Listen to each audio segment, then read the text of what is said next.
are you calling then for the end of civilization as we know it? Yeah.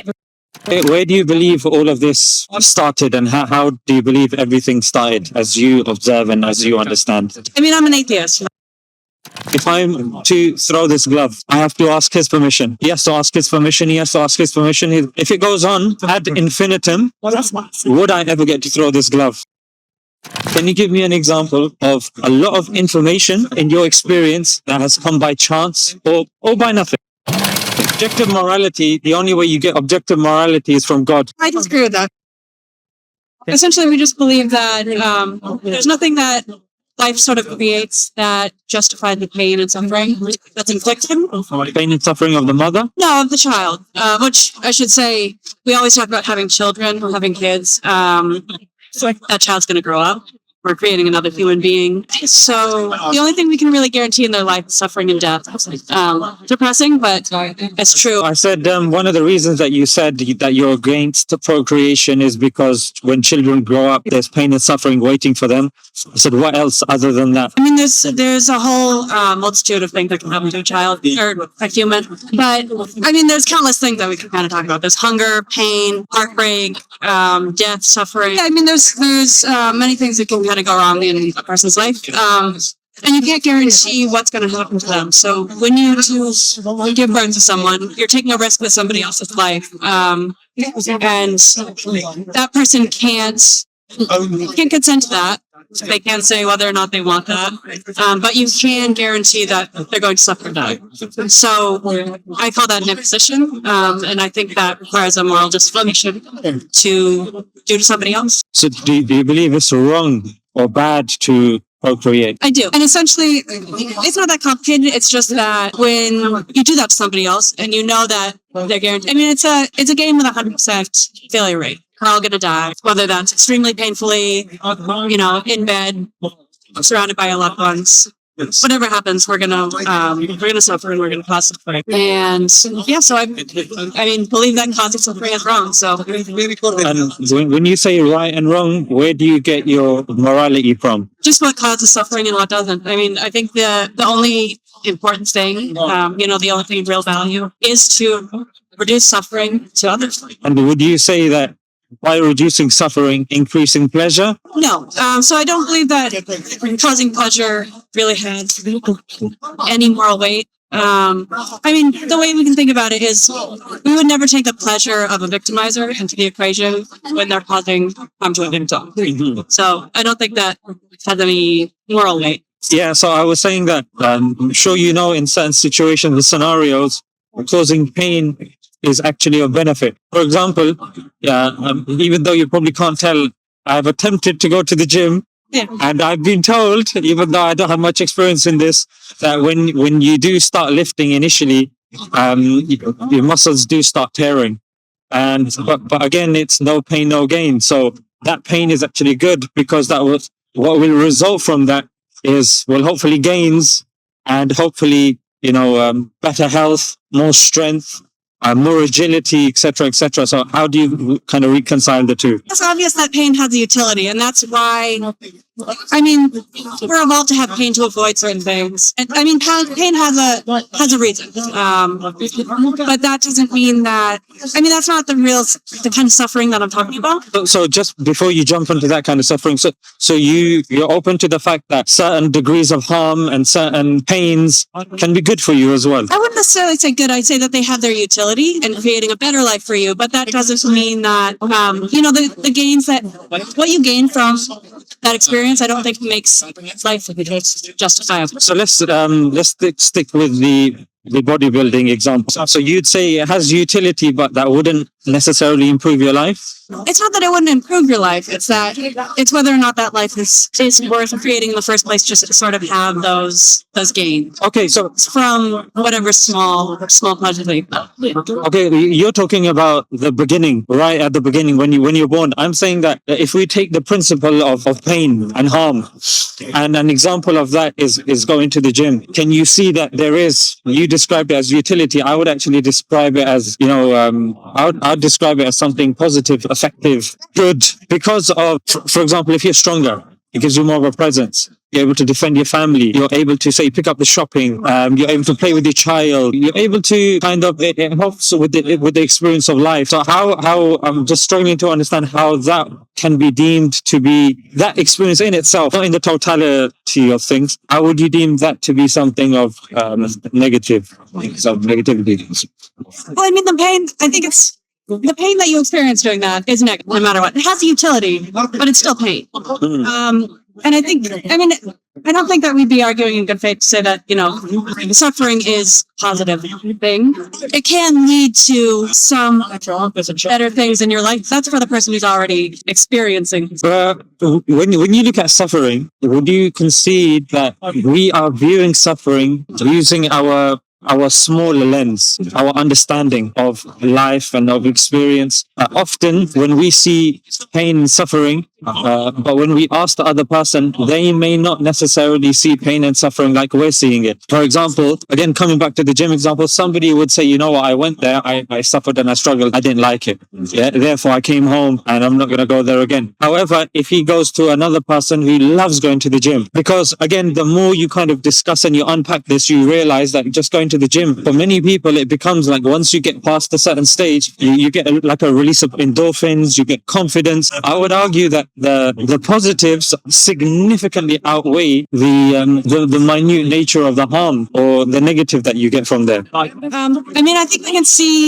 all see our experiences as different. We all see like different levels of suffering. Some see them as positive, some see them as negative, and we all have different values to our life. Some people really value being strong, going to the gym, pushing through that pain in order to have a more positive experience. But that doesn't overall say that, well, because this person views pain as a positive thing in these certain aspects of their life, that doesn't mean that suffering in itself is a positive. So I guess what I'm trying to say is that suffering has a utility, and it needs to, we have to say, feel fire's hot, take your hand away from it. Suffering is a part of our genetic coding that is programmed in us to make us live. And I guess that's what I'm trying to say is that suffering is necessary to make us live, but suffering isn't a product. Suffering is created by life. It is an inherent part of life for those who are But then here's where we kind of take divergent paths. Sorry to cut you. It's that on the one hand, we're saying we both agree that suffering is a bad thing, of course, by its nature. That's utility, but it's generally a negative. Of course. So on the one hand, you're saying that hence, as a result, we need to stop procreating, whilst we're saying that because nature is inherent, you need to learn to manage it and to control it, and there are ways to have a positive life experience, net value. That it is possible to have a net value positive experience than, say, a negative experience. I mean, that's definitely where we suffer. Definitely where we differ is because I don't believe that there can ever be a positive net value to and again, that comes back to what we had discussed before about moral weights to creating joy. I mean, I think another way to think of it is let's look at sort of the best possible experience we could ever have, and the worst possible experience, and both happen, on a daily basis. People experience extreme amounts of pain and extreme amounts of joy. Just because they, I don't see, if you could either choose between having both that extreme amount of joy and that extreme pain, or having neither, I don't see anyone in good faith actually saying, yeah, I'll choose, being skinned alive so that I can, I'm just going to cover something that's I really should have covered at the beginning, which is what that kind of leads to, which is, are you calling then for the end of civilization as we know it? Yeah. In so many words, I mean, antinatalism is about sort of prescribing the problem, which is that birth and basically the DNA molecule prescribes the problem, and then how we then get to solve it is, in an ethical way, is our end of humanity. Yes. So humans would, if we stop procreating, of course, humans would become like this. And I mean, I don't see what. Of course, there would be, things that would be lost, but I don't see that being a net. So when you've got like approximately 8 billion people on the planet, and they are going to obviously die because no one's procreating, isn't that causing suffering? And that they're going to die anyway, and that's part of the an important part of the whole equation is everyone is going to die. Not only that, but we are heading, with the way that we're treating the planet, we are heading into a really, really horrible depth for ourselves and for the entire planet. Many things have happened before. There have been, mankind has gone through peaks and troughs. There's been positives, there's been negatives. But this is it's a very pessimistic kind of view to say that because suffering's happening, therefore the solution of that is to just stop everything and just to allow us to kind of help each other out. I think suffering is also a very minimalistic way to kind of look at it. And I think that we're all in a very privileged position to sort of say that suffering, there's suffering, there's joy. I think that there are people out there who are suffering in really, really immense ways. What about the people that aren't suffering in immense ways? The people that suffer. And again, I think this also comes down to the difference that we have is the fact that you believe that there can be a net positive, and I don't. And again, that's weighing all the positives of, the positive things that can happen in life, and whether or not that risk is worth taking. So, Sarah, what you're doing is you're basing it upon your kind of subjective experience, your limited understanding. Would you accept that you've come to this conclusion based upon your limited observations? You haven't observed everyone's life. You have, So that would be absurd to say that I've observed everyone's life and I've experienced everything. Precisely. But, there are certain things that's the only way that we can interpret the world. So the way we interpret the world that you've suggested is induction, which is a process used by science as well, which is you take your limited observations, and when you see there's consistency in there, you come up with a hypothesis. And that hypothesis is open to being refuted. It's open to being challenged. Would you say this is a hypothesis, or are you treating this like a fact or like a working hypothesis? I guess is what I'm pronounced. So it's a way of viewing the world, which I can't convince her. Everyone's going to believe that their hypothesis is right, no matter what. And all I can do is, I don't think it goes against anyone's values. Honestly, I think that if you believe that suffering is wrong, and that, you can create suffering, we're kind of halfway there.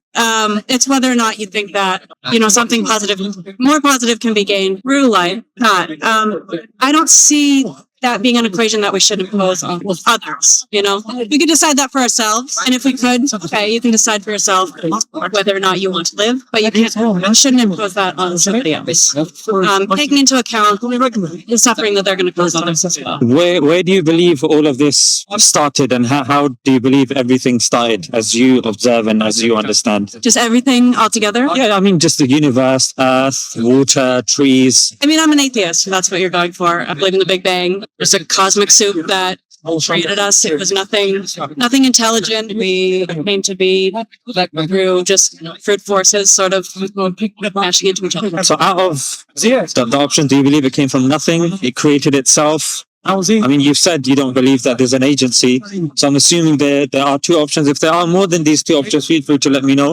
One is that it created itself, the universe, or the other one, it was created from nothing. I don't know. I'm not a scientist. I couldn't tell you. Again, just like this is a hypothesis of yours, a philosophy of yours. I'm merely just trying to understand the mind of Sarah. I'm not going to pin you down and say, haha, I've got you. Yeah. I'm not here to do that. We're just here to have a conversation and just share and exchange ideas. So I'm just trying to understand your worldview, because to understand where things are going, it's very important to understand somewhat the beginning as well. So would you say that from your understanding, from your atheistic understanding, it came from nothing, or it created itself? Or do you think there's something else possibly I haven't mentioned that you believe in? I suppose it came from nothing. Nothing could exist before. So when we look at nothing by definition means the absence of something, isn't it? No thing means the absence of something, isn't it? Yeah. So from nothing, something emerges. It's a contradiction, isn't it? Sort of, in a lot of ways, yeah. We can't really know for sure. We can only that's fine. Yeah, of course. What I'm saying is, yeah. What do you believe? I believe out of the three options, the inference to the best explanation is if we look at the universe coming from nothing, again, that's a contradiction. If we say that the universe created itself, again, that's a contradiction because it presupposes a universe, isn't it? So the universe created itself. So the universe created itself presupposes the term universe. It's like picking yourself up from your bootstraps. Yeah. Not really possible. Our mother giving birth to herself. So I'm saying that the plausible explanation is, and this is again through whether it's rationality, even philosophy as well. You've got the likes of Leibniz and Kant and Aristotle. They didn't necessarily have an issue with believing that there was something at the beginning, that there was someone at the beginning of the chain. So, as a Muslim, I believe that there is a creator. And when you look at philosophy, rationality, and all of these things, it points towards some form of creator. Yes, there's debates that can happen about who that creator is or what that implies, but to divorce a creator, for me, doesn't necessarily make sense because the options to the contrary are, like you just said, come from nothing, creating itself, which don't really make sense, which we don't really live our lives by those principles of contradiction. So let me put this to you. Let's walk through this. So you and I were dependent. Does that make sense? Yeah, dependent on laws, dependent on food, dependent, and what we're dependent upon, that's dependent on something else, and that's dependent on something else. So as the chain of dependency goes on, it's implausible to assume that there is an infinite regress of dependent things. Yeah. So logically, rationally, there has to be an end to that chain for us to even exist. I'll give you an example. If, for example, if I'm to throw this glove, I have to ask his permission. He has to ask his permission. He has to ask his permission. If it goes on ad infinitum, would I ever get to throw this glove? I wouldn't. So there has to be somebody at the end of the chain to say, you know what? Stop. Yes. And then it comes, yes. And then I get to throw it. So my argument is very simple. It's that you cannot have an infinite regress of dependent things. Otherwise, us being a dependent thing, we wouldn't be able to exist. What do you think about that? Does it make sense to you? It doesn't make sense to me. Feel free to challenge it. I don't think the way that we kind of look at these things is like the Occam's razor, which is just the easiest possible explanation. Not the easiest possible explanation, but the explanation that includes the least possible jumps. I don't see religion that way. Everyone's free to practice their own. Of course. I don't really argue based on religion because it's just not stable. Again, it wouldn't really be in good faith for me to because, I'm an atheist. But yeah, I mean, I just don't think that's the easiest possible explanation or the most logical for me. So you believe that there is such thing as infinite regress then? I just don't think it exactly works out. I mean, let me break it down for you in another way. So Descartes said, I think, therefore I am. So for us to even, be speaking to each other, we have to presuppose existence. There are three forms of existence: contingent existence, necessary existence, or an impossible existence. We take impossible existence out of the equation because obviously it's impossible. Then you've got contingent and you've got dependent. You've got contingent and you've got necessary. We are contingent beings. We rely on something else. Yeah. And if you continue that on, because that actually goes in line with Occam's razor, because as Occam's razor says, that sometimes the simplest answer is the best answer. But again, sometimes, not always the case. So here, when you look at the thing that's around you and yourself as well, you say you're dependent. That's dependent on something else. That's dependent on something else. And if we now start saying there's two options now, either there's an infinite regress or there's an end to that chain, based on your criteria of Occam's razor, it makes sense to say that, you know what, an infinite regress doesn't make sense because it would lead to other, absurdities, contradictions. In fact, what is infinity? There's no such thing as a real life infinity. So to say that there is a logical end to that chain makes sense even in terms of Occam's razor. And this, again, is not something that's been contested by many kind of philosophers like Leibniz and Aristotle and even Kant of the past as well. So going in line with that, it's only when a person says, you know what, there could be an infinite regress. And I want to remove that discomfort from you, which is that you're saying, look, religion, I'm an atheist and this and that. We're just sharing ideas. I'm not going to be offended. You're more than welcome to give your opinion and, we can agree to disagree or whatnot. But I don't want you to kind of hold back and say, I don't want to. Let's be honest, if you disagree with something, you disagree. I'm not going to hold you to it. But I just want to hear Because the reason why I'm linking it to obviously what you're saying, I don't want to retract or detract from that, is because because as Muslims and as theists, we believe that morality is objective. So we get morality from God. So if a person believes that it's subjective, then you're dealing with the harm principles, you're dealing with Kant's categorical imperative, etc., etc. So to pinpoint morality, it's predicated on the fact, and an integral part of the conversation is to bring in how everything came to being. Is there agency or is there no agency? Because once you divorce agency from the equation, that's when you then say that, you know what, as human beings, we need to take control of everything and we need to stop procreation. But when you're arguing with a theist, then naturally you have to, it's going to be brought up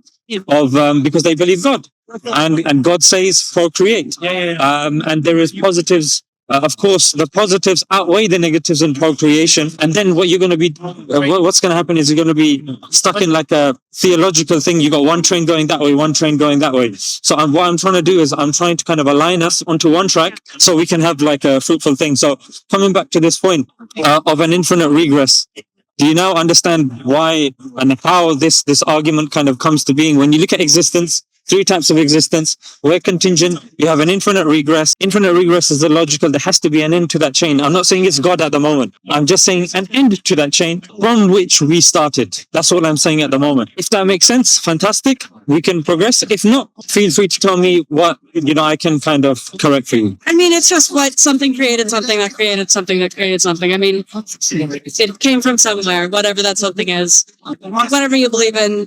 I'm not really sure how it's relevant. I'll tell you how it's relevant. We could still have the same moral arguments and conversations, whether or not it's God or the universe, whatever created itself, came from nothing. Again, I believe there's nothing. Okay. I think it's necessarily relevant to right and wrong. I don't think that really has any moral weight, if that makes any sense. Okay, so when you say something is right, you base it upon something that gives harm. When you look at, for example, somebody going to hospital, and when you go to hospital and you have an operation, maybe taking out a tumor or being operated on, even though you're going through pain and suffering, the net result is something positive, isn't it? Because it's increasing your life. I mean, that would have to imply that... Or do you argue that person has to die? I mean, I think that's kind of the perfect example of what I'm trying to say, is that person curing cancer isn't a net positive. That's reducing a negative. And that's all that I really see life doing, is we're just reducing the negatives that were caused when somebody was born. Sticking with the surgery thing, would you say that him undergoing surgery is a positive? I mean, it reduces the negative. Which I mean... It's a synonym for positive, isn't it? It's all about reducing negative, whatever you sort of believe positive is. What is a positive to you? I mean, a positive to me, again, would you say this negative. Would you say this conversation is a positive? Well, I don't know. I guess that's whatever people take from it after. No, what do you think? I'm asking you. I mean, are you having a positive experience? It's nice out, we're sharing ideas, but what has moral weight is reducing negatives. And when we're talking about, we're creating these positive experiences by, cutting out cancer, reducing childhood tumors, by curing hunger, like all these things are positives. Again, that kind of goes to my argument, which is that we're creating so many issues that really can't be solved without going to the source, which is DNA molecule, which is part. Okay, so when you said everything, you believe that it comes from nothing. So taking the DNA as an example, it's a lot of information, and it's information that gives, let's just say a dictionary. Yeah, you have loads of words in there. And clearly those words didn't come by chance. There was somebody behind it. Yeah.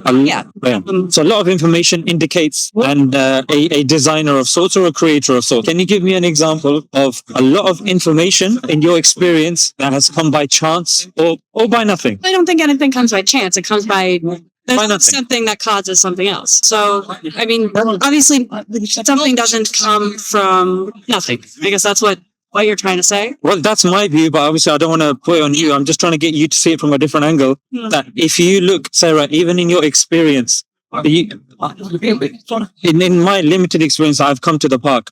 No one's ever given me an example of a great deal of information that just sporadically just pops up, and that's indicative of design. So what I'm saying is that if you take the inference to the best explanation, you look at yourself, you look at the symmetry of your face, you look at the functions of your organs and your body parts. They all have a function.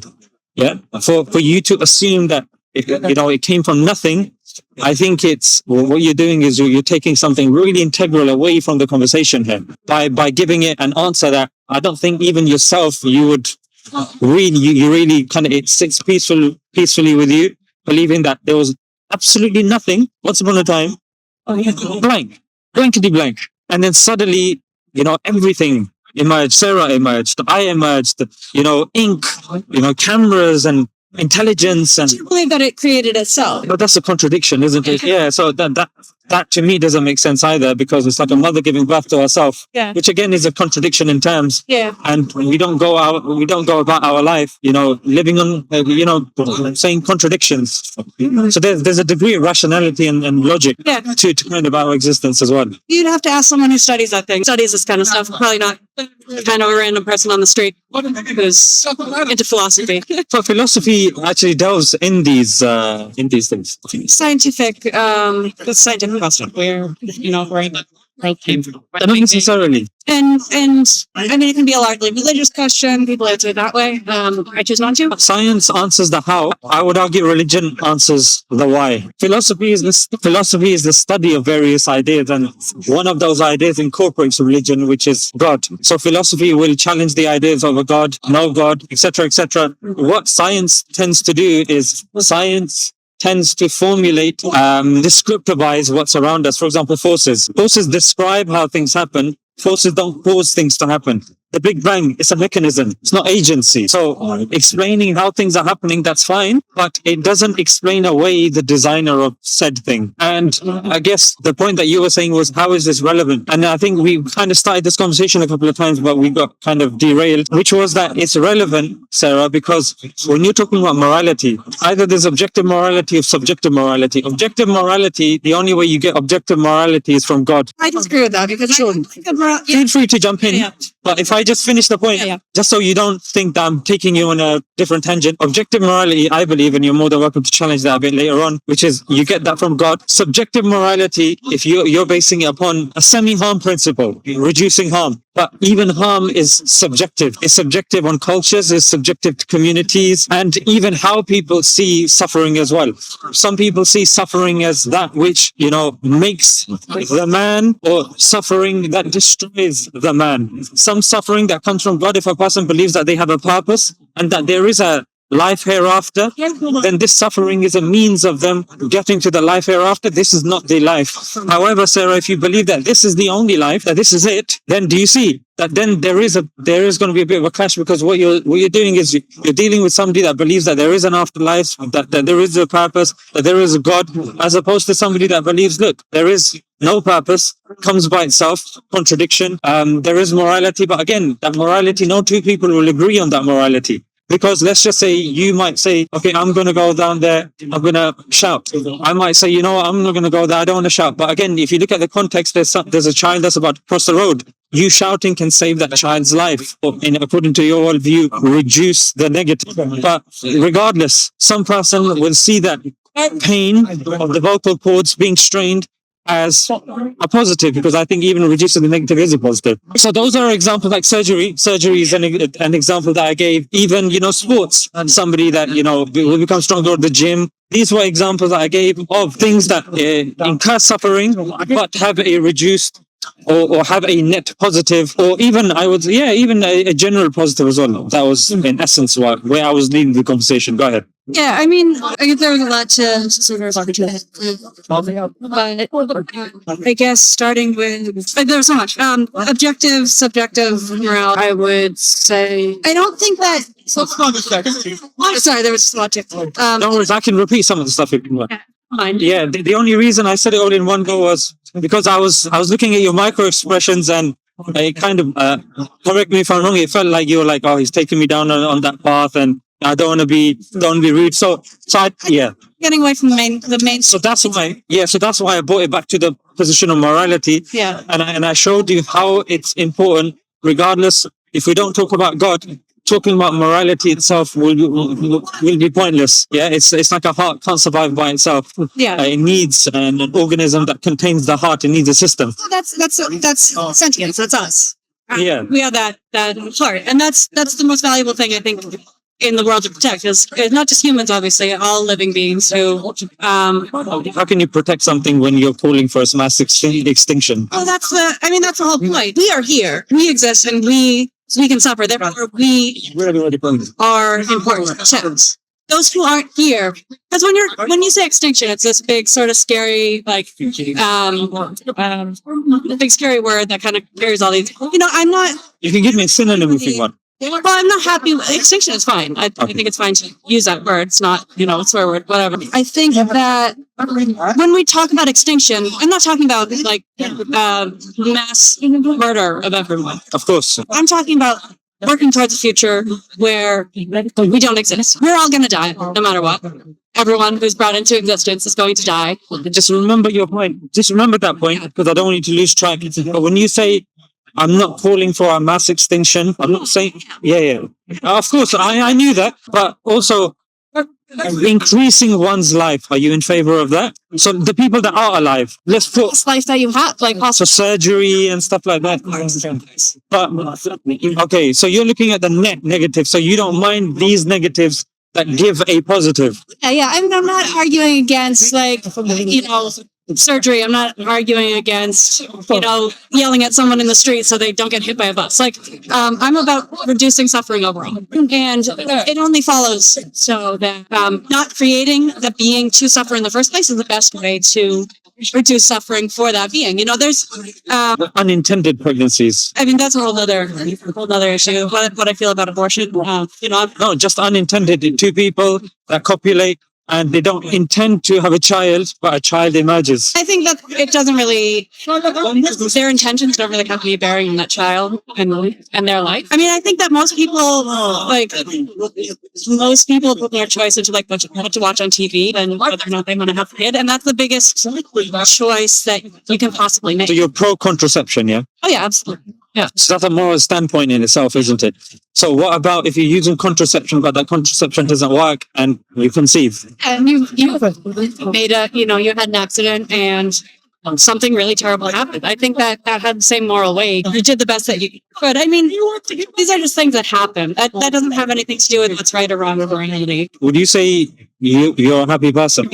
I'm comfortable. I have a decent life. Like, I'm very, very privileged. And I understand that. And I know that there are many people and other animals in this world who live excruciating. So you're having a happy life. Generally, I mean, not everyone's happy all the time. If you were to see somebody, what to you would seem that they're unhappy? That's hard to say. I'll give you an example. I'll give you an example through an analogy of sorts, which is a king. He was with his his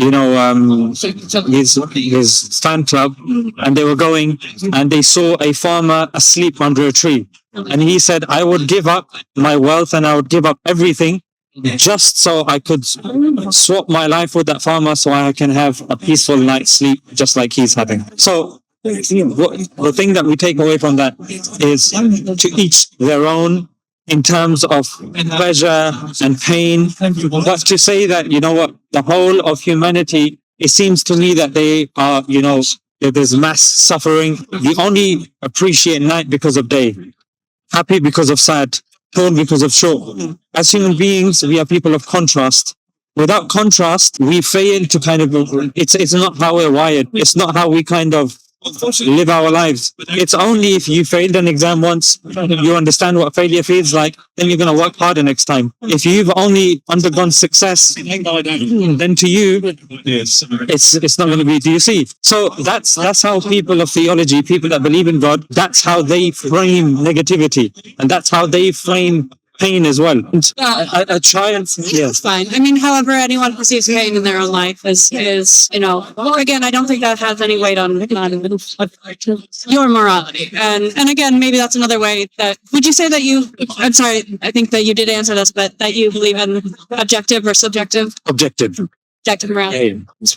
Yes. Something else. I believe in objective morality as well, and I think that objectively, the right answer would be whatever action. Can you give me an example of an objective morality that's common to everybody? Say something really simple, like whether or not I punch someone. Is that wrong or right? Like the amount of suffering. I would argue right. Well, I mean, if that person's going to punch 3 people, and punching them to stop them, that's talking about deontology. That's like one action is always right or always wrong. I mean, if you, even with procreation, you could say do you see how that's not objective though? Save hundreds of others from coming into existence. That's not saying that morality is objective. That's saying situations on a case-by-case basis. But isn't that the definition of subjective? No, I don't think so. I think that Case by case, yeah. It's different than objective. I think that the overall theme of that is just that causing whatever causes the least amount of suffering is the right answer. Suffering, and again, that follows that suffering is the only thing that's really of value that there is to protect, especially when it comes to philosophy, morality, ethics. But I think even that requires evidence in itself, because if that's your case, I would say, how would you prove that to a skeptic? Feel pain. And if a person they have a bad experience. Not necessarily, Sarah. True suffering. I mean, experience an excruciating death and say whether or not it would be whether or not you want to stop. Sarah, here's where agency does matter. Because if you believe that there's pain, but pain is made from random molecules coming together, and it's a experience that it's not linked to any morality or any theology or any God, then that would be an issue. But if you believe that pain is a consequence of life, and the pain is in the control of the creator of everything, and he can alleviate that pain, or that pain can be a means of a great deal of pleasure later on, for example, paradise, or for example, like I was born without a father, I didn't have any siblings, violins, whatever, but then afterwards, the experience that I gained afterwards of standing on my own 2 feet, learning from experience, studying even what you're talking about as well, a bit of philosophy, a bit of science, etc., understanding, and then helping and assisting other people. I feel, to me, that's giving me a great deal of happiness. And that's great. That's really something worth doing. Yeah, and what I'm trying to say is, according to my worldview, and that's why I think the God question is very important, because if a person believes in God, then to me, the net or the belief is that generally speaking, God doesn't burden a soul more than they can handle. That's a principle. And that's a principle that, of course, but do you see? But here's the interest, and that's why I undercut that, and I tried to undercut that towards the beginning by discussing God, because I believe that you cannot divorce God from the equation. The thing is, even if we're speaking, even having a discussion, I would argue even you can't either, because of this. Because when I was talking about infinite regress of dependent things, you would have to resort to absurdities to take God out of the equation, or to say, you know what, let's just deal with the morality for now. Because either you would resort to saying, you know what, it came from nothing, or there can be such thing as an infinite regress. That's more absurd than saying that God created it. Like, in all honesty, you don't have to. You can say what you want to me. I'm not going to be offended, Sarah. Yeah, it does. Say what you feel. That's why I've come to you. If I'm giving a few, I don't mind receiving a few. Yeah.